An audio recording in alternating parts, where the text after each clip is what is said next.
EU does not accept UK decision on diplomats.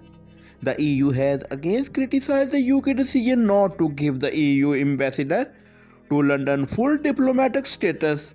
A row broken out last week after the Foreign Office instructed Giorgio Vella the Almeida should not have the same privilege as other diplomats. The BBC James Landell said the UK did not want to set up President Biden a EU like a nation state, but the bloc High Representative for Foreign Affairs Joseph Borrell said he does not accept the situation. Peers in the House of Lords also branded the move by the UK government as vindicated or offensive. Under the Vienna Convention, diplomats around the world are entitled to certain privileges such as immunity for dedication, criminal jurisdictions, or taxation.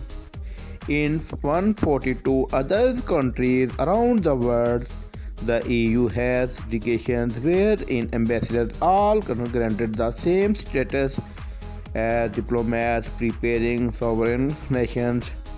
But the UK had decided to go against the grain with the Foreign Convention. All diplomats office funded to trade the EU delegations only a representative of an international organization. No good prospectus. EU Foreign Minister met in Brussels on Monday and discussed on situation. Mr. Borrell said the UK's first sign since the leaving the EU had not been a friendly one and other would be a no good prospects if things continued this way.